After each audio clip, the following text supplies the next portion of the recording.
Since the 1930s, people all over the country have been turning to protein shakes for what they think will build muscle and make them look stronger. Protein drinks are a disturbing new trend that has taken off without the slightest regard for health and safety. Today, there are entire drink shops dedicated to the sale of protein and other supplement-enriched drinks. We visited one such place in our own area. Smoothie King is a franchise business that sells smoothies made with fruit, vegetables, and a wide range of enhancers. These enhancers range from high caffeine shots to their very own protein powder blend. It is interesting to note that none of these added enhancers are FDA approved. The company themselves have added warning labels all over their menu. In 2010, a Consumer Report article came out exposing many possible health risks associated with protein drinks. First, they found that diets very high in protein cause many health problems, most severely kidney damage. Second, many brands were found to contain frightening levels of heavy metals, including lead, mercury, cadmium, and arsenic. Our own research has exposed that some brands are now marketing protein powders which include prohormones, a dangerous supplement used by many bodybuilders. Dr. Perry Wolkweiss, a medical professional and workout enthusiast, explains what all of this means. As a medical professional, what are the health benefits of consuming protein supplements when working out? Well, one of the problems with protein supplements that I see, and why I don't think people should use them when they work out, because most people are not working out the level that they need that. They get more than it. Most Americans get too much protein in their diet. And, I mean, an average athlete needs about a gram of protein per body weight. An average person that's not highly athletic only needs about 0.4 to half a gram of protein per body weight. And most people get more than enough. Okay. So they really don't need the added protein. It's a big fallacy that the protein manufacturing companies want to get across. Would you be surprised to learn that many protein drink brands have been found to contain contaminants including arsenic, cadmium, lead, and mercury? Nope, I've seen the research that shows that many of them have that in it. Have you read the Consumer Report article? Yeah, I saw that. First brought that to light? Yep. Of these 4 contaminants, which would you consider to be most dangerous to the body? All of them. Well, lead creates brain dysfunction. Arsenic, in long-term use, will kill you. And what was the other one? Cadmium. Cadmium. Yeah, cadmium is a heavy metal that's going in your body. All of them actually eventually end up in the brain someplace, and that's not good. You know that high-protein diets have been shown to lead to kidney damage, and what do you know about this? Yeah, well, when you have too much protein in your body and your body's not utilizing it, what's going to happen is it's going to be turning in byproduct of uric acid. For example, gout, which is a problem with too much uric acid, came about from the days when people had too much meat, and you always saw it, and it was called the royal disease of the princes and the kings, because they were able to eat that, and the paupers never ate that kind of food.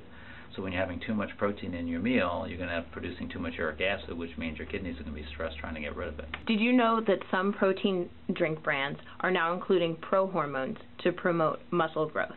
As a medical professional, what are the dangers associated with prohormones? Well, I didn't know that, but I could just imagine with prohormones you're putting into your body, you're starting to alter what your body is naturally producing, and you're adding excess into it. It's no different than when women have to take estrogen, and if they're not taking a bioidentical hormone, you're going to create problems with that, and that's the same thing with the prohormones. We went to our own Rutgers gym and interviewed students who work out frequently. We found a high prevalence of protein supplement use. So do you take any supplemental protein drinks or powder? I only take 100% whey protein. That's it. Do you take any protein supplements? I take whey protein powder. I mix this with water usually. And I used to take a little bit of creatine monohydrate. Do you take any protein supplements or any kind of? I take protein and a pre-workout. Okay, so do you mind telling us what you take? I just take a basic whey protein, and I take that usually about 2 or 3 times a day, and then I take a pre-workout, either Jacked or an NO shotgun, just to get my blood flowing before the gym. Most of the men that we spoke with used protein drinks. However, none of the women used them. Okay, do you take any additional protein supplement to your diet? No, I just do the normal thing, and then sometimes multivitamin, but no extra protein or anything like that. Do you take any protein supplement? No, not at all. Do you take any supplement? I take vitamins. Vitamins. Okay. So where do you get your protein from? Eating meat, I guess.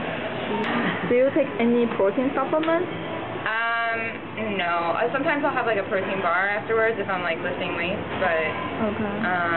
no, I don't usually take I don't do the shakes or anything like that. What do you take for your protein? Do you take any supplement? I used to, but I stopped. I just started eating more of the diet.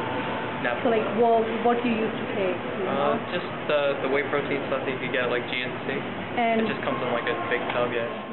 The people we spoke with who didn't use protein drinks said their natural diet was sufficient.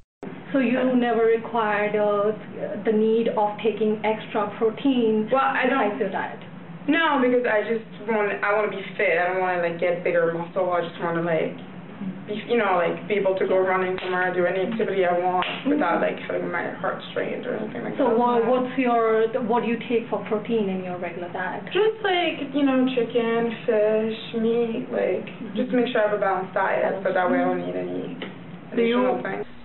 What is a good alternative to consuming protein drinks? What would you consume after a workout? The thing I actually like after a workout better are things to replace some of the electrolytes, not necessarily particularly things like some of the sports drinks, but you can just have juice, good old-fashioned juice.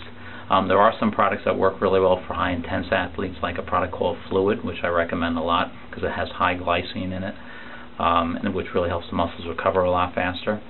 But overall, for example, scrambled eggs, 3 scrambled eggs will give you 20 grams of protein, and it'll cost you about 42 cents. So it's a lot cheaper to go with the food than it is to go with the added protein drinks. So take it from the professional. The next time you come home from the gym, open the fridge, turn on the stove, and scramble an egg.